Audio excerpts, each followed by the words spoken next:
반갑습니다. 2025년 3월 2일 주일 예배를 시작합니다.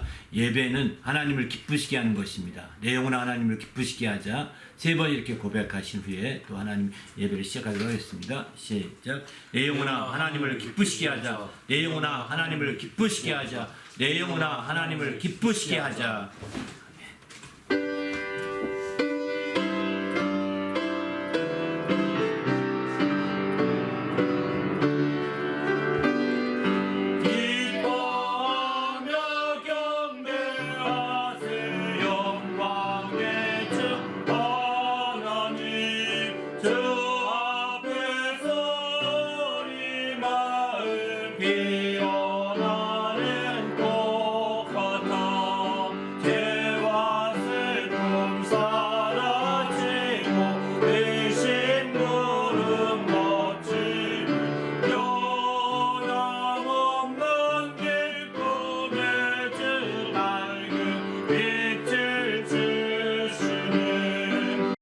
하기에 조금도 부족함이 없는 믿음의 시간이 될 수 있도록 인도하시고 함께하여 주시옵소서. 하나님을 기쁘시게 하며 하나님 영광을 드리기에 조금도 부족함이 없는 귀한 모든 시간이 되도록 거룩한 아버지 이끌어 주시옵소서. 생명과 성령으로 충만하게 하여 주시옵소서. 우리가 각처서 있을지라도 함께 예배할지라도 또 공간이 떨어져 있을지라도 성령으로 하나 되게 하셔서 하나님을 참으로 기쁘시게 하는 귀한 예배가 되도록 인도하여 주시옵소서. 예수님의 이름으로 기도하옵나이다. 아멘.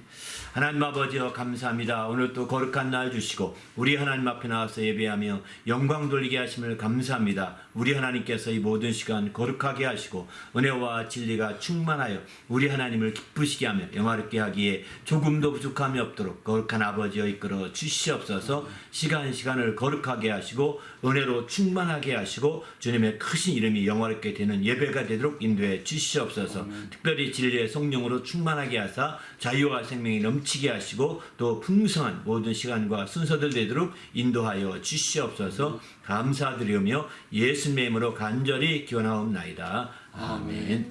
전능하사 천지를 만드신 하나님 아버지를 내가 믿사오며 그 외아들 우리 주 예수 그리스도를 믿사오니 이는 성령으로 잉태하사 동정녀 마리아에게 나시고 본디오 빌라도에게 고난을 받으사 십자가에 못 박혀 죽으시고 장사한 지 사흘 만에 죽은 자 가운데서 다시 살아나시며 하늘에 오르사 전능하신 하나님 우편한 자 계시다가 저희로서 산자와 죽은 자를 심판하러 오시리라. 성령을 믿사오며 거룩한 공회와 성도가 서로 교통하는 것과 죄를 사하여 주시는 것과 몸이 다시 사는 것과 영원히 사는 것을 믿사옵나이다. 하늘에 계신 우리 아버지여 이름이 거룩히 여김을 받으시오며 나라가 임하시오며 뜻이 하늘에서 이루어진 것 같이 땅에서도 이루어지이다. 오늘 우리에게 일용할 양식을 주시옵고 우리가 우리에게 죄 지은 자를 사하여 준 것 같이 우리 죄를 사하여 주시옵고 우리를 시험에 들게 하지 마시옵고 다만 악에서 구하시옵소서. 나라와 권세와 영광이 아버지께 영원히 있사옵나이다. 아멘.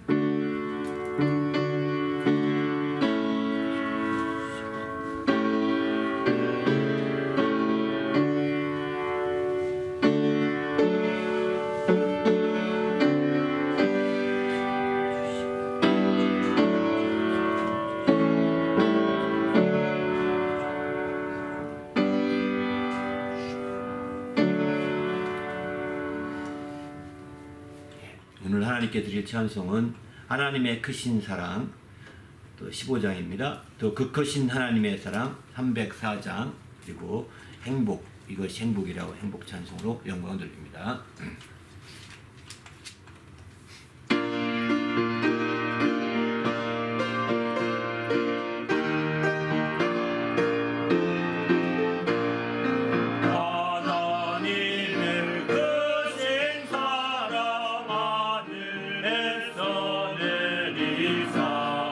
우리 맘에 항상 계셔 온전하게 하소서. 우리 주는 자비하사 사랑과 안하시니 두려워서 떠는 자를 구원하여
정결하게 사는 사 가진 것이 적어도 감사하며 사는 사 내게 주신 작은 일 나눠주며 사는 사 이것이 나의 삶의 행복이라고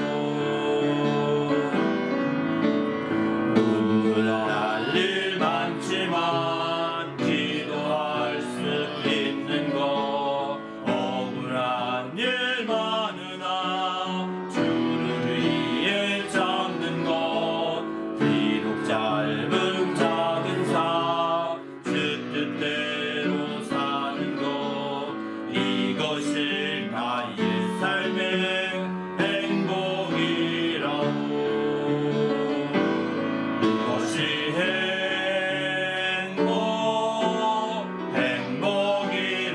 행복이라고 세상은 알 수 없는 하나님 선물 이것이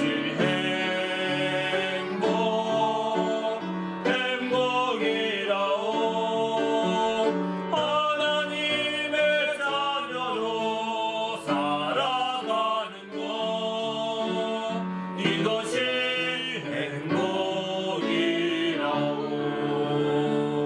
행복이라고 할렐루야. 함께 또 기도할 하나님 오늘 또 주의 은혜 가운데 풍성한 모든 시간이 될 수 있도록 인도해 달라고 간절히 합심해서 오늘은 하나님 행복의 뿌리로 아버지는 나보다 크시다 하는 말씀을 나누게 됩니다. 행복의 뿌리를 내려서 행복의 열매가 충만히 맺힌 한 주간 될 수 있도록 인도해 달라고 간절히 합심해서 기도합니다. 하나님 아버지여 감사합니다. 오늘 또 귀한 날 주시고 우리 하나님 앞에 영광 돌리며 하나님의 이름을 높이는 믿음의 모든 시간을 주심을 감사합니다. 하나님의 성령으로 우리를 충만하게 하시고 은혜와 진리가 충만하여 하나님의 영광을 드러내기에 조금도 부족함이 없도록 거룩한 아버지 함께 하시며 이끌어 주시옵소서. 우리 주님께서 필요한 모든 것들을 채우시고 은혜로 충만하게 역사하여 주셔서 하나님의 영광을 돌리며 하나님의 이름을 높이는 믿음의 시간이 될 수 있도록 거룩한 아버지 이끌어 주시옵소서. 아멘. 하나님 아버지 감사합니다. 오늘 또 귀한 날 주셔서 우리 하나님 앞에 나와서 예배하며 영광 돌리게 하심을 감사합니다. 하나님 앞에 나올 때 거룩한 믿음을 드리며 예물을 드려서 우리 하나님께 감사와 영광을 드리는 주의 모든 성도들, 그 심령들, 그 가정 가운데 늘 함께 하시고 주님이 축복하여 주셔서 승리하게 도와 주시옵소서. 이 믿음이 사용되며 예물이 사용되는 곳곳마다 하나님이 영광이 나타나게 하시고 하나님의 크신 이름이 영원하게 될 수 있도록 인도하여 주시옵소서. 감사드리오며 우리 주 예수 이름으로 간절히 축복하며 기도하옵나이다. 아멘. 예. 우리 하나님 앞에 나올 때 또 거룩한 은혜와 축복이 함께 하시기를 또 특별히 믿음과 예물을 드린 성도들에게 함께 하시기를 예수님의 이름으로 축원합니다. 아멘. 예. 하나님의 말씀은 요한복음 14장 말씀 보시겠습니다. 요한복음 14장 25절로 31절까지 말씀입니다. 함께 읽겠습니다. 시작. 내가 아직 너희와 함께 있어서 이 말을 너희에게 하였거니와 보혜사 곧 아버지께서 내 이름으로 보내실 성령 그가 너희에게 모든 것을 가르치고 내가 너희에게 말한 모든 것을 생각나게 하리라. 평안을 너희에게 끼치노니 나의 평안은 너희에게 주노라. 내가 너희에게 주는 것은 세상이 주는 것과 같지 아니하니라. 너희는 마음에 근심하지도 말고 두려워하지도 말라. 내가 갔다가 너희에게로 온다 하는 말을 너희가 들었나니 나를 사랑하였더라면 내가 아버지께로 감을 기뻐하였으리라. 아버지는 나보다 크심이라. 이제 일이 일어나기 전에 너희에게 말한 것은 일이 일어날 때에 너희로 믿게 하려 함이라. 이후에는 내가 너희와 말을 많이 하지 아니하리니 이 세상 임금이 오겠음이라. 그러나 그는 내게 관계할 것이 없으니 오직 내가 아버지를 사랑하는 것과 아버지께서 명하신 대로 행하는 것을 세상이 알게 하려 함이로다. 일어나라 여기를 떠나자 하시니라. 아멘.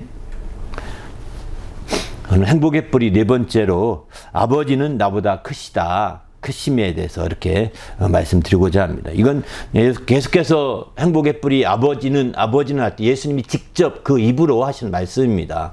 아버지에 대해서 이렇게 소개하고 있는 거거든요. 아버지는 이런 분이다. 이렇게 말씀하고 있어서 그 부분을 집중적으로 이렇게 얘기하면서 거기에 우리 행복을 뿌려야 되겠다 하는 생각을 가지고 계속 나누고 있습니다. 예수님께서 주로 말씀하신 말씀 중심으로만 이제 행복의 뿌리를 이렇게 좀 설정하고자 하는 것이죠. 오늘 네 번째 시간입니다. 아버지는 나보다 크심이라 이렇게 14장 18절에 이렇게 말씀하시죠. 그 말씀을 중심으로 나누고자 합니다. 우리 그리스도인들은 예수께서 우리의 중심을 아시고 또 하나님이 우리의 중심을 보고 있다는 걸 믿어야 합니다. 우리의 중심이 무엇 생각하고 있는지, 내가 뭘 하고 있는지 우리는 하나님이 안 보이니까 아주 맘대로 하거든. 내 중심을 또 이렇게 흐트려 놓고 있으니까 졸리는 겁니다. 중심이 똑바로 차리면 졸릴 수가 없습니다. 그냥 몸에 그냥 맡겨버리는 거예요. 몸의 중심을 맡겨버리면 거의 100% 졸게 됩니다. 자기 중심을 잡아서 하나님께 나가야죠. 그냥 몸에 맡기면 안 됩니다. 몸 안에 영혼에게 내 중심을 둬야지 몸의 중심을 맡겨. 그래서 안락한 의지에 탁 앉아보십시오. 나를 중심에 안락한 의지에 앉은 몸에 육체에 중심을 두면 금방 졸음이 오지 않습니까? 또 잠자리에 누워서도 마찬가지죠. 누워서 아주 안락한 그 침대에 또 안락한 그 이불 가운데 자기 몸을 확 들으면 따끈한 몸에 좋다 하고서 중심을 거기에 두면 잠이 스르르 옵니다. 예배당에 와서 조는 사람도 똑같은 이치입니다. 예배당이 그렇게 딱딱한 의자요. 예배당이 그렇게 이불도 없어요. 침대도 아닌데 조는 이유가 뭘까요? 그냥 의자에다가 아무 생각 없이 몸에다가 다 기대고 중심을 잡고 있는 겁니다. 그러면 자연스럽게 졸게 됩니다. 우리는 중심을 하나님이 아시는 거예요. 졸고 있는 자의 중심을 알고 있는 거예요. 물론 피곤해서 열심히 일하고 와서 피곤해서 좋은 사람도 있어요. 그리고 그런 사람들이 와서 막 금요철 같은 데 와서 기도하다가 자주 오는 사람이 막 그냥 지금 졸기도 합니다. 저는 그건 좋다고 생각합니다. 하나님 뜻대로 열심히 살다가 너무너무 피곤해서 잠깐 졸 수 있다고 생각을 합니다. 그러나 이제 중심을 잘못 떠서 조는 경우는 지혜가 아닙니다. 이거는 또 다른 죄악 중에 하나인 겁니다.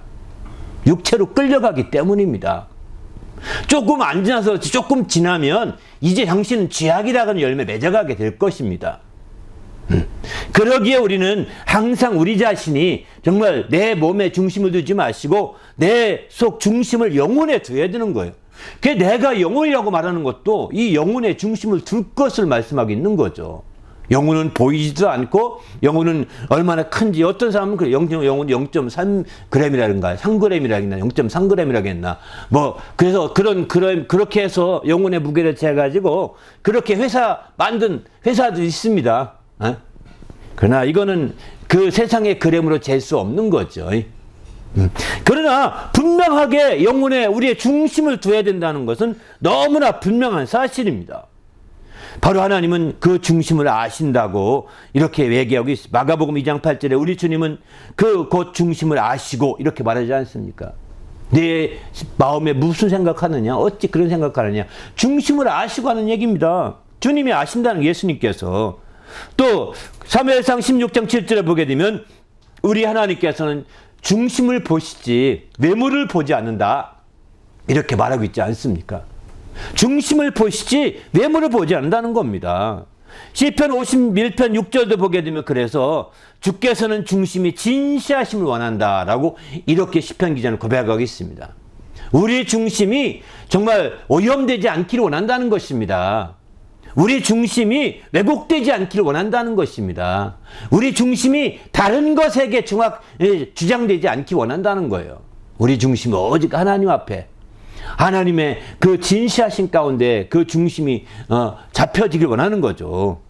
이 중심에 대한 부분은 지난주 설교를 통해서 말씀을 드렸습니다. 자세히 말씀을 드렸는데 그때 무게중심이라고 하는 비유를 통해서 삼각형의 무게중심이라고 하는 비유를 통해서 말씀을 드렸습니다. 꼭 지난주 설교를 한번 들어보시길 바랍니다.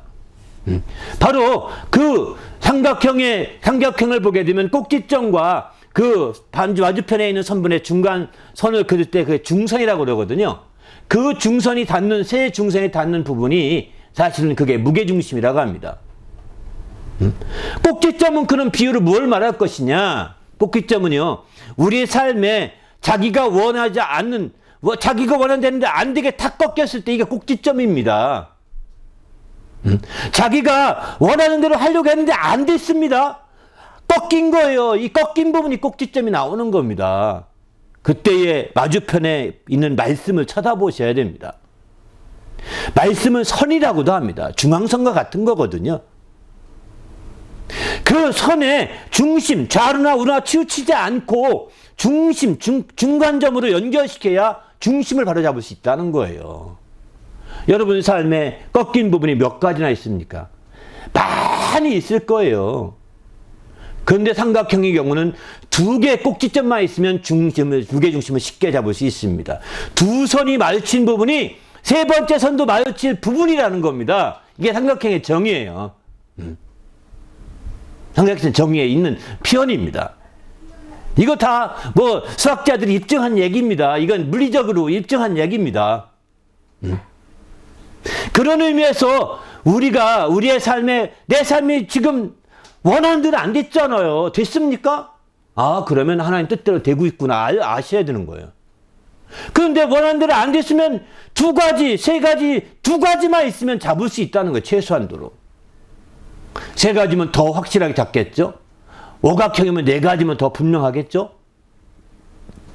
이렇게 우리는 우리 자신의 삶의 변곡점, 우리 자신의 삶의 전환점, 우리 자신의 삶의 꼭지점에 해당되는 일들이 수없이 있습니다. 우리 주위로. 거기서 하나님 말씀을 찾으셔야 되는 겁니다. 그리고 그 말씀에 좌우나 우나 치우치지 아니하고 중간선을 이어가 중선을 만들어야 합니다. 그리고 마침내 무게중심을 잡으면 당신은 바로 이제 완전히 온전히 흔들리지 않고 온전한 삶을 살아갈 수 있을 것입니다. 그러나 당신이 꼭지점이 있지만 전환점이 생겼지만 거기서 무게중심을 안 잡으려고 그래요. 그러면 흔들리는 거예요. 중심이 안 잡히면 흔들리게 돼 있습니다. 중심이 잡히면 흔들리지 않고 계속 돌아가거든요. 작은 힘만 들어줘요. 자연스럽게 돌아가거든요. 온전하게 돌아가거든요. 중심이 안 잡히면 금방 멈춥니다. 흔들리다가. 모든 게 원형도 마찬가지. 중심이 안 잡히면 그렇습니다. 반지름이 맞춰지는 그 중심이 잡혀져야 원이라 하더라도 잘 돌아가는 거지. 원도 중심이 안 잡히면 원이라 하더라도 그냥 금방 멈추고 맙니다. 그러기 때문에 우리는 정말 우리가 중심을 잡고 흔들리지 않는 신앙을 가져야 되는 거죠. 우리 모두는 우리 하나님이 중심을 아시는 걸 확실히 믿으시고 중심을 바로 설정할 수 있기를 예수님의 이름으로 축원합니다. 할렐루야. 저는 지금 간단하게 말씀드렸지만 앞선 설교를 들어보시면 더 자세하게 얘기할 것입니다. 어쨌든 우리는 중심을 잡아야지 중심이 안 잡히면 흔들린다는 거예요.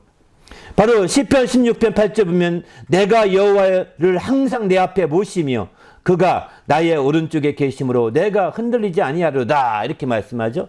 시편 21편 7절도 또 여호와를 의지하오니 지존하신 이의 인자하심으로 흔들리지 아니하리로다 이렇게 말합니다.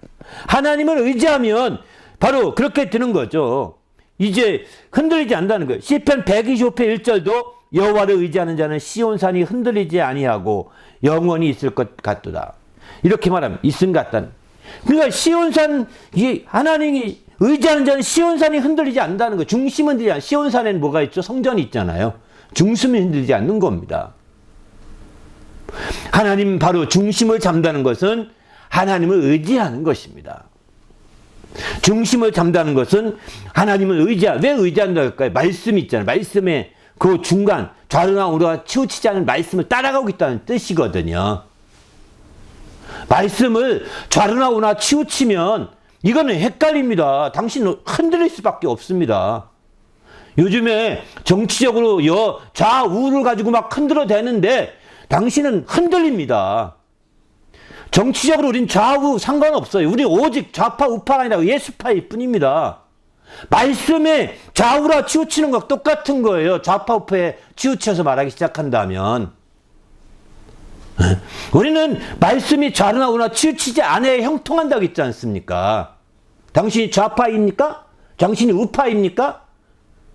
그러면 그쪽이 100% 옳다고 생각하십니까? 당신은 형통하기 어렵습니다. 왜? 이미 좌우나 우나 치우치고 있기 때문입니다. 제 얘기가 아닙니다. 성경이 나온 얘기예요.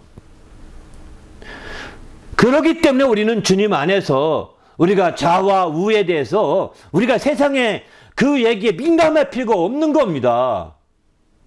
거기에 민감하게 되면 당신도 중심을 놓쳐버리는 게 반드시 그럴 가능성이 99%예요, 사실은. 제가 100% 말하면 뭐라고 할 것 같아요? 99%라고 말씀드립니다.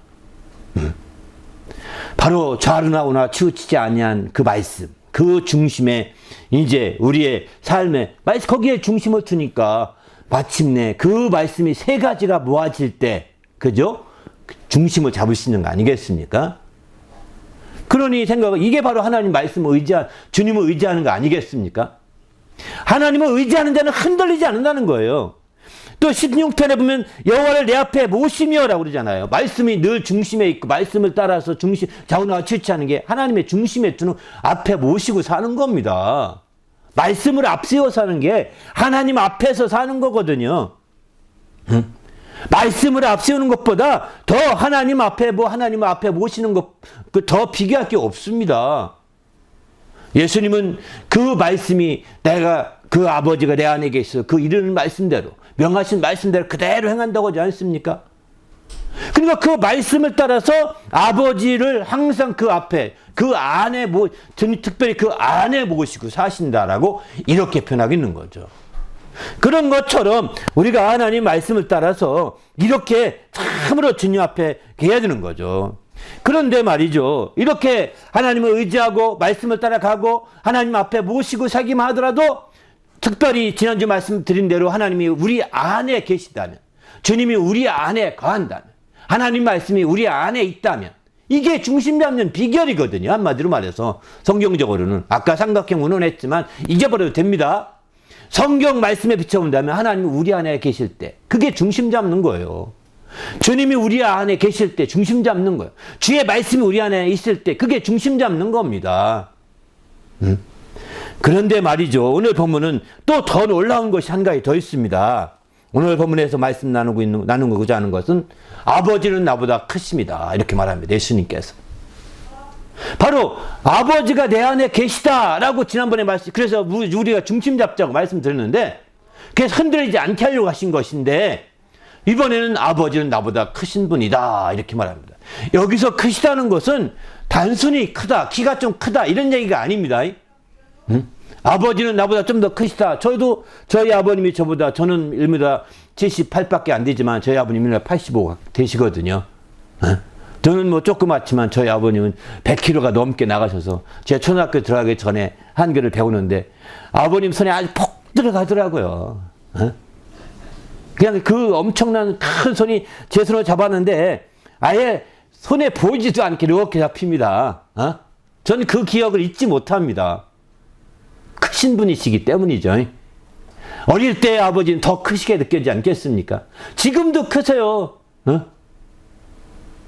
그런데 여기서 예수님께서 아버지는 나보다 크심이라 할 때 이 말씀은 그런 단순한 몇 센치 크다 하는 단순한 크기가 아니라는 겁니다.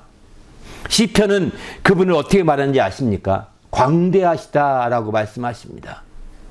시편 34편 3절에 보면 여호와를 광대하시다 하며 찬송할지어다 이렇게 말하고 있습니다. 그분이 광대하시다는 것입니다. 이 땅에 어떤 만물을 다 모아놔도 이 광대하심에 비교가 될 수 없는 광대하신 분이십니다. 내 안에 계신 그분이. 이렇게 얘기하고 있는 거예요. 그러니 이렇게 광대하신 분이시니 그분이 함께 하시면 그분이 나와 함께 그분이 붙들어 주시면 더 확실하게 흔들리지 않지 않겠습니까? 이런 광대하신 분이신지라 시편에서는 그래서 여호와는 나의 산성이요 여호와는 나의 요새요 이렇게 얘기하고 있는 겁니다. 시편에서는 여호와는 나의 반석이요 나의 요새요라고 시편 62편 2절에 이렇게 말씀하죠. 그래서 흔들리지 아니하리로다 이렇게 말합니다. 주님이 내 안에 중심을 잡으셔서 흔들리지 않기도 하지만 밖에서 주님이 나의 반석이요 산성이요 요새가 되어서 이렇게 막 주님이 나를 구원해 주시고 밖에서 보호해 주시기 때문에 내가 흔들리지 않는다는 거예요. 시편 62편 2절은. 또 144편 2절은 이제 여호와는 바로 나의 요새시요 산성이라고 이렇게 말합니다. 요새요 산성이라는 겁니다. 그러니까 요새이며 산성이며 반석 이게 다 큰 거잖아요. 이렇게 그 보호해 준다는 겁니다. 광대하신 분이라는 것을 시편에서 이렇게 주로 시적으로 표현하고 있는 것이죠. 그렇습니다. 바로 우리 주님이 그저 단순하게 그 우리를 붙들어 속에서 중심 잡아서 스스로만 잡게 하는 것이 아니라 바로 광대하신 분이 우리를 지켜주시고 보호하셔서 흔들리지 않게 이렇게 해주시겠다고 이렇게 말씀하십니다. 그러니 그분이 누구시냐? 아버지시거든요. 그러니 얼마나 정말 우리 신앙이 흔들리지 않겠습니까? 흔들리겠습니까? 흔들리지 않겠습니까? 이건 뭐 물어보나마나 뻔한 거예요. 그래서 히브리서 말씀 보게 되면 우리가 흔들리지 않는 히브리서 12장 28절 보게 되면 우리가 흔들리지 않는 나라를 받았다. 그러면 은혜를 더욱더 받자 이렇게 말하고 있습니다. 흔들리지 않는 나라를 유업으로 받았다는 것입니다. 왜? 주님이 우리 안에 계시고 주님보다 크신 그분이 우리의 산성과 요새가 되어서 우리를 붙들어 주시기 때문에 흔들리지 않게 되는 그런 나라를 유업으로 얻게 된 것이죠. 그래서 더욱더 은혜 받기를 힘쓰자고 히브리서 12장 28절은 이렇게 권고하고 있습니다. 우리 모두가 이렇게 주님의 정말 크심을 인하여서 주님의 보호를 받아 더욱더 흔들리지 않는 귀한 성도가 되시길 바랍니다. 할렐루야. 바로 이렇게 흔들리지 않는 행복이 참된 행복인 겁니다. 세상에 의해서 금방금방 흔들리고 요동치는 행복은요, 행복이 아닌 겁니다. 그건 행복이 아니에요. 재물을 통한 행복, 먹을 거, 재물을 쓸 때는 행복했지만 이제 그 다음에 금방 고통이 오잖아요. 걱정이 오잖아요. 이건 행복이 아닌 겁니다. 공부해서 얻은 행복, 어디 합격했거나 취업해서 행복할 겁니다. 그러나 그 다음날 가면서 공부하면서부터 또, 내가 이러려고 왔나? 누구 어떤 사람마다 자괴감을 느낀다. 이러더라고, 어떤 사람은. 그러니까 그건 행복이 아닙니다. 흔들리기 때문이죠. 흔들리지 않는 행복.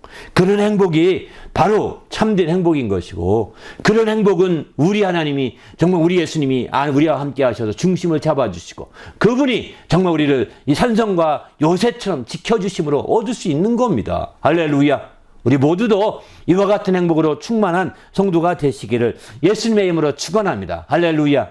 그런데 말이죠. 이제 이런 말씀도 합니다. 주님이 우리의 정말 행복을 흔들리지 않는 행복을 갖게 하시려고 주님이 늘 하시는 말씀 중에 한 가지가 내가 가야 한다. 아버지께로 돌아갈 때가 되었다. 나는 간다. 이렇게 말씀을 여전히 계속해서 말씀하시거든요. 요한복음에서 보면 더 많이 말씀하세요. 이렇게 말씀하시는 이유는 뭘까요? 요한복음 11장 3절 보게 되면은 내가 세상을 떠나 아버지께로 돌아갈 때가 이른 줄 아시고 이러죠. 아버지께로 돌아갈 때가 이른 줄 아셨다는 것입니다. 그리고 오늘 본문도 보게 되면 이제 내가 아버지께로 감이라 12절에 이렇게 14장 요한복음 14장 12절 보게 되면은 나를 믿는 자는 나의 하는 일도 그도 할 것이요 또한 그보다 큰 일도 하리니 이는 내가 아버지께로 감이라. 아버지께로 갔기 때문에 가능하다는 거예요. 네? 또 오늘 본문도 그렇게 말씀하죠. 28절 내가 갔다가 너에게로 온다 하는 말을 너희가 들었나니 나를 사랑하였더라면 내가 아버지께로 감을 기뻐하였으리라. 이렇게 자꾸 그는 아버지께로 간다. 아버지께로 갈 것을 계속해서 얘기하고 있습니다. 얘기하고 있어요. 네. 바로 그것은 왜 그럴까요? 왜 이렇게 얘기할까요? 그분이 아버지께로 가지 않으시면 바로 우리에게 보혜사를 보내줄 수 없기 때문입니다. 아버지께로 가야 그 보혜사를 보내줄 수 있는 것이거든요. 바로 그래서 내가 그 요한복음 오늘 본문에 26절 보게 된 보혜사 곧 내 이름으로 보내실 성령 그가 너희에게로 모든 것을 가르치고 내가 너희에게 말한 모든 것을 생각나게 하리라. 이렇게 말씀하죠.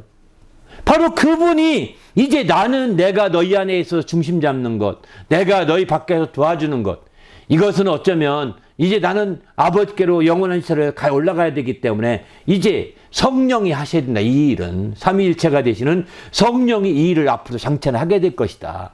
이렇게 되려면 성령이 오셔야 되는데 성령이 오시려면 내가 가야 된다라고 얘기하는 거거든요. 내가 가서 아버지께 구해서 그러면 아버지께서 그것을 보내주시게 될 것이다. 이렇게 말씀하고 있는 거죠. 요한복음 16장에 보면 내가 가서 분명히 16장 7절 이하에도 내가 떠나가는 것이 너에게 유익한 것이다 라고 이렇게 말씀을 하시거든요. 가지 않으시면 유익이 없다는 겁니다. 바로 주님께서 우리 안에 계시고 또 산성과 요새가 우리 밖에 계셔서 우리가 흔들리지 않게 할 이것으로 주님 만족하지 않으시는 겁니다.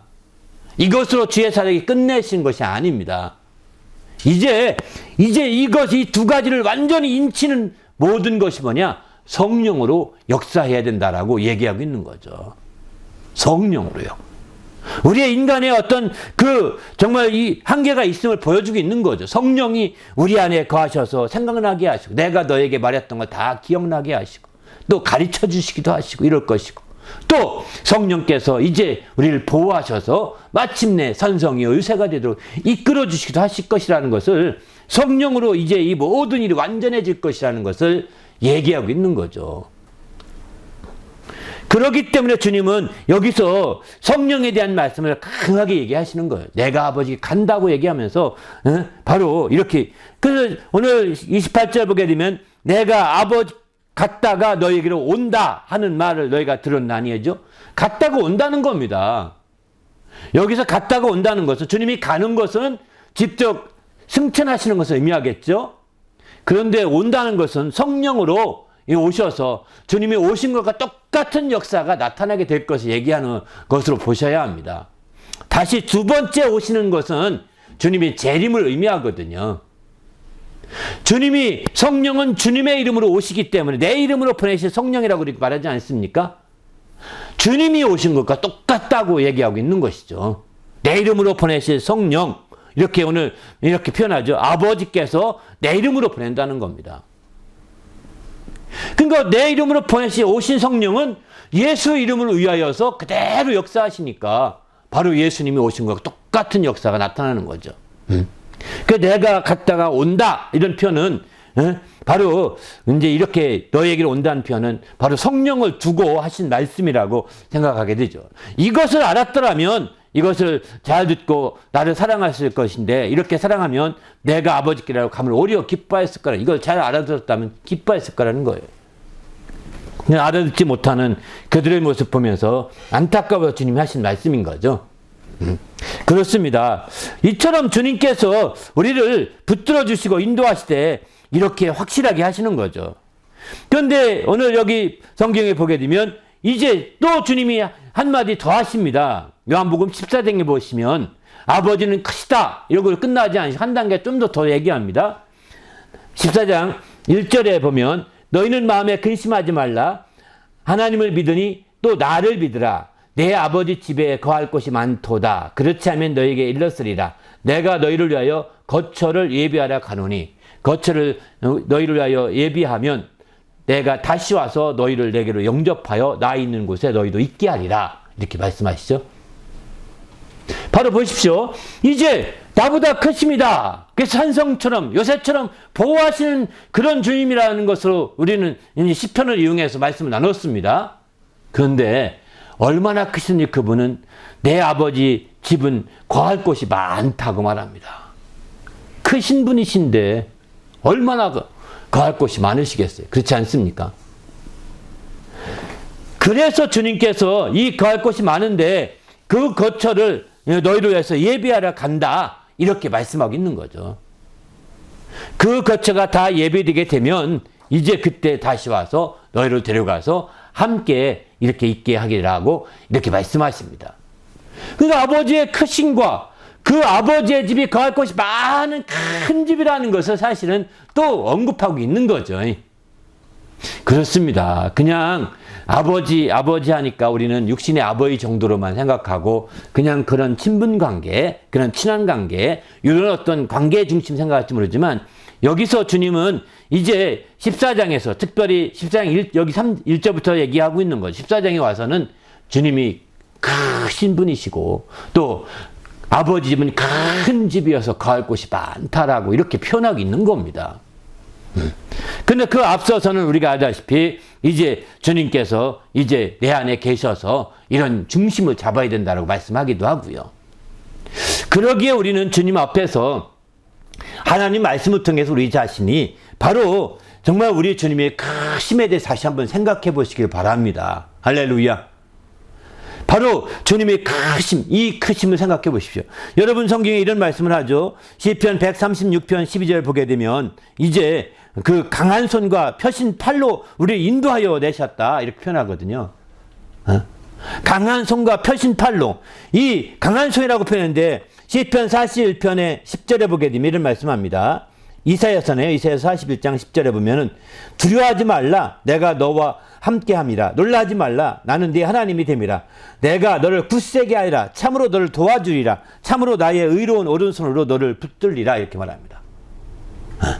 주님의 의로운 오른손으로 붙들어 주신다는 것입니다. 오른손으로만 붙들지 않습니다. 주님의 오른손을 의로운 손이라는 표현입니다. 여긴 이사야서는 의로운 오른손이라고 정확히 표현하고 있는데 바로 의롭다는 것이 오른손을 나타내는 것입니다. 그런데 알다시피 강한 손과 펴신 팔로 이제 그 손인 강한 손이라는 겁니다. 그리고 손만이 아니라 펴신 팔로 인도하여 내신 이에게 감사라고 시편 136편에서는 이렇게 얘기하고 있습니다. 그렇습니다. 우리가 정말 주님의 그 온전히 주님의 그 강한 손과 또 주님의 펴신 팔로서 인도에 크신 분이신데 그렇게 해서 우리를 이끌어 가신다는 거예요. 그렇게 해서 우리를 붙들어 주신다는 겁니다. 얼마나 감사합니까? 시편 63편 8절은 나의 영혼이 주를 가까이 따르니 주의 오른손이 나를 붙드시거니와 이렇게 표현하지 않습니까? 오른손으로 붙들어 주시고 펴신 팔로 인도해 주시고 이렇게 하시니 크신 분이 그렇게 하시니 완전하지 않겠습니까? 바로 이런, 저도 초등학교 때 저희 아버님 따라서 손잡고 간 적이 있었는데 아마 여러분도 아마 그럴 겁니다. 바로 이렇게 어릴 때 학교 처음 갈 때 어디 나갈 때 손잡고 가는 아이들을 보십시오. 크신 그 팔로 아이 손 쬐끄만 손을 잡고 확 넘어지면 돌부리채 넘어지려면 착 손을 채지 않습니까? 넘어지지 않게. 애는 손을 착 채면 어떤 사람들은 뭐 어깨 빠진다고 하네. 애 무게가 어깨 빠질 무게가 아니거든요.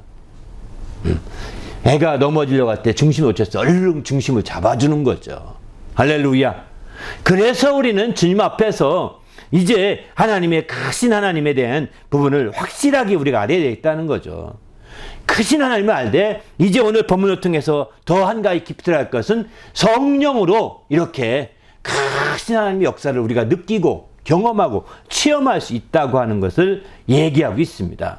성령으로 말이죠. 그렇지 않게 되면 우리는 정말 우리의 신앙생활은 그저 성령으로 이렇게 그걸 체험하지 않게 되면 그저 허공을 외치는 소리일지도 모릅니다. 그저 인간적인 소리를 외치다가 그저 막 그냥 헤매는 사람이 한두 명이 아닐지도 몰라요. 그 성령을 받고 성령이 사람이 되면 그만큼 흔들림이 없습니다. 왜? 왜일까요? 성령은 인치신다고 하셨거든요. 인친다는 건 흔들리지 않게 정확히 도장 찍는 거거든요. 그렇기 때문에 성령으로 인침받는 것이 참으로 중요하다는 거예요. 우리 모두도 이렇게 성령으로 인침받는 정말 성도가 되시기를 예수님의 이름으로 축원합니다. 그래서 흔들리지 아니하시고 정말 참된 행복을 누릴 수 있기를 부탁드립니다. 할렐루야. 그러면 우리 주 예수님께서는 어떻게 이 크신 하나님께 정말 이렇게 붙들린 바 되어서 참된 행복을 누릴 수 있었을까요? 주님은 그 속에 어떤 마음을 품고 있어서 그게 가능했을까요? 성경은 빌립보서 2장에 이런 말씀합니다. 그는 근본 하나님의 본체시나 하나님의 동동쯤을 취할 것을 여기지 아니하시고 오히려 자기를 비워 종형체를 가지고 사람들과 같이 지었고 사람의 모양 나타나심에 자기를 낮추고 죽기까지 복종하셨다고 이렇게 말씀하십니다. 바로 이 마음이 그리스도 예수의 마음이거든요. 그분은 크신 하나님을 인정하는 겁니다. 정말 하나님의 아들이지만 하나님과 동동쯤을 취하지 아니하시고 크신 하나님을 인정하기 때문에 그분 나보다 크신 이시다. 내 아버지 집에는 큰 집이어서 거할 것이 많도다. 막 이렇게 얘기하시고 이제 우리가 거할 곳은 내가 가서 많이 날 텐데 그 집에 어디에 누가 할까? 인테리어는 주님이 하시는 것 같습니다. 인테리어는 큰 건축은 아버지가 하시지만, 그 주님이 다 마련하면 데리러 오신다는 거. 이게 재림입니다. 우리가 재림을 믿는 것은 이제 그의 주님과 함께 그 거처에 함께하고자 하는 열망 때문인 거죠.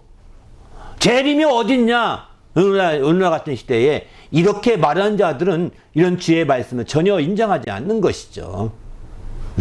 그들은 흔들리는 행복을 가지고 이게 행복이다 하면서 놀고 있을 것입니다. 그 노름에 속지 마시길 바랍니다. 우리는 흔들리지 않는 행복, 참된 행복을 구하는 겁니다. 바로 크신 주님이 말씀하신 나보다 크신 그 아버지, 그분께 뿔을 내리는 것이요. 주님이 말씀하시기를 내 아버지 집이 커서 거할 곳이 많도다 하신 그 집, 그 아버지에게 우리의 뿔을 내리는 것이죠. 그 흔들리지 않는 거예요. 주님도 그분께 뿔 내려서 흔들리지 아니하는 참된 행복을 누렸는데 그분은 바로 자기를 비우고 낮추는 그 두 마음. 그래서 아버지 하나님과 동등증을 취하지 아니하셨다라고 이렇게 빌립보서에서는 이렇게 말씀하고 있습니다. 바로 여기서 주님께서 말씀하신 비웠다는 것은 온유함을 나타내는 것이고요. 나를 낮췄다는 것은 겸손함을 나타냅니다. 그래서 주님이 직접 말씀하시죠. 내 마음은 온유하고 겸손하니 라고 마태복음 11장 이하에서 29절에 쭉 말씀하지 않습니까? 바로 온유하고 겸손한 이 마음을 가져야 우리도 온전히 흔들리지 않는 행복을 확고하게 뿌릴 수 있다는 겁니다. 그분이 크신 분임을 인정하고 어떤 분은 알량한 믿음 가지고도 난 하나님의 아들이야, 난 함부로 하면 안 돼 하면서 알량한 믿음 가지고 하나님과 동등쯤을 취하려고 해요. 하나님도 함부로 못해 하면서 동등쯤을 취하려고 합니다. 하나님도 함부로 까불면 안 돼 이렇게 말합니다. 알량한 그 믿음 가지고 하나님 앞에 동등뜸을 취해서는 안 됩니다. 예수님도 아니하셨는데 그 사람은 흔들리는 행복을 가지고 살 것입니다. 말은 예수 믿는다 하더라도 흔들리는 행복을 가지고 살아갈 거예요. 반드시 그는 흔들리는 나라를 받게 될지도 몰라요. 우리는 흔들리지 않는 나라를 유업으로 얻었기 때문에 우리는 그런데 현혹되지 않습니다. 할렐루야. 바로 하나님 앞에 자기를 낮춰야 됩니다. 비워야 됩니다. 우리가 하나님의 자녀요. 또 하나님이 우리를 위해서 죽기까지 하셨다고 하더라도 우리가 더 낮추고 비우는 온유와 겸손한 마음을 가져야 흔들리지 않는 신앙을, 행복을 가질 수 있는 겁니다. 흔들리지 않는 행복이 넘칠 수 있는 거죠. 그렇지 않으면 우리의 행복은 그저 구름 같은 행복, 안개 같은 행복에 불과합니다. 그거 허망하지 않겠습니까? 그들이 다 인생이 허무하다고 말하고 있습니다. 그는 허망한 삶에 여러분이 현혹되지 않기를 예수님의 이름으로 축원합니다. 할렐루야. 우리는 흔들리지 아니하는 정말 하나님의 그 행복을 누리기 위해서 예수 그리스도의 마음, 온유와 겸손의 그 마음을 발휘하셔서 행복의 뿌리를 내릴 수 있기를 예수님의 이름으로 축원합니다. 할렐루야. 그래서 이렇게 행복의 뿌리를 내리게 되면 이제 어떤 행복의 열매를 맺힐까요? 그 행복의 열매는 주님이 이렇게 말합니다. 바로 평안을 너희에게 끼치노니 나의 평안을 너희에게 주노라. 내가 너희에게 주는 것은 세상이 주는 것과 같지 아니하니라. 너희는 마음에 근심하지도 말고 두려워하지도 말라. 이렇게 말씀합니다. 바로 우리의 주님께 흔들리지 아니하는 정말 주님 앞에 행복의 뿔을 내려서 흔들리지 아니하는 참된 행복을 우리가 누릴 때 그 행복의 열매는 평안의 열매라는 것입니다. 바로 성령으로 우리를 흔들리지 않게 하시고 드디어 평안을 끼쳐주지 않습니까? 흔들리지 않는 자가 될 때 참된 평안을 누릴 수가 있는 거예요. 이 평안은 세상이 주는 평안과 같지 않다고 분명히 잘라서 말씀하십니다. 세상이 주는 평안과 같지 않다는 것입니다.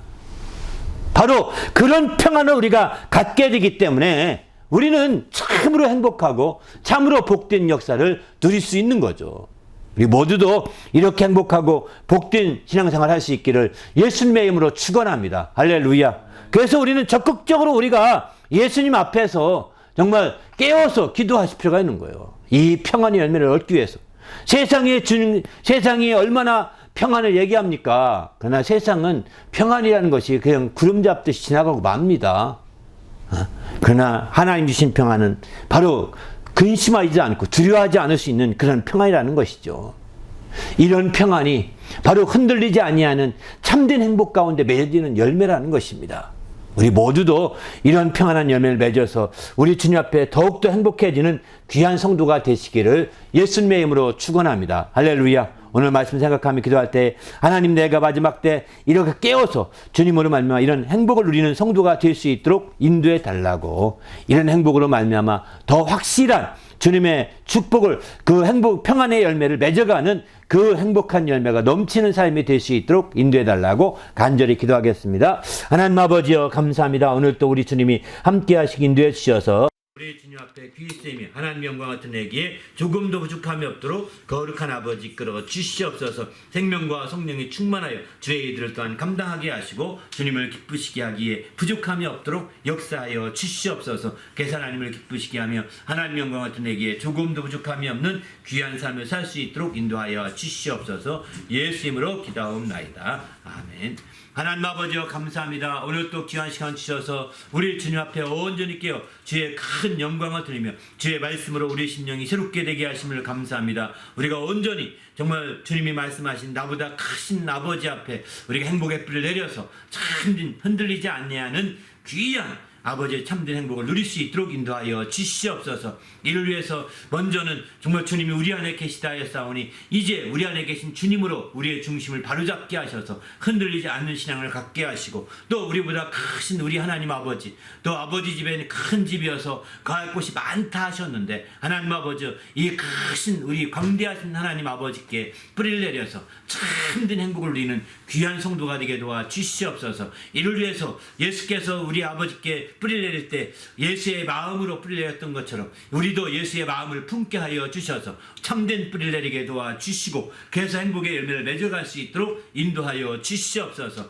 이를 위해 온유와 겸손의 그 마음으로 주 앞에 달려나갈 수 있도록 인도하여 주시옵소서. 우리 주님이 함께 하시고 인도하심을 감사하며 우리 주 예수 이름으로 간절히 기도하옵나이다. 아멘.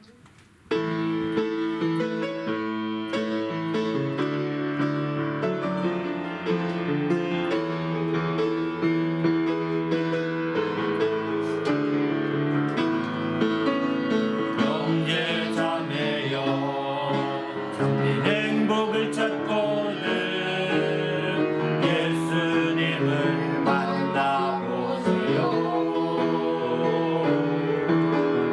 그분으로 인하여 참 평안을 얻으며 나와 같이 고백할 거요. 난 예수가 좋다. 난 예수가 좋다. 주를 사랑한다고 배변하고 백처럼 난 예수를 사랑한다고. 주님만 생각하면 너무 행복해.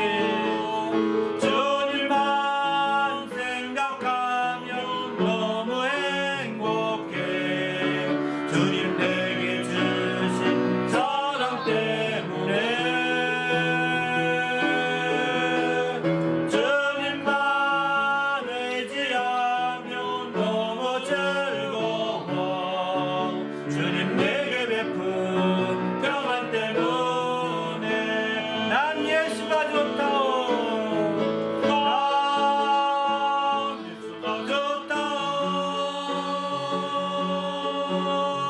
난 예수가 좋다. 주를 사랑한다고 배변하고 백처럼 난 예수를 사랑한다고. 할렐루야. 기도하십시다.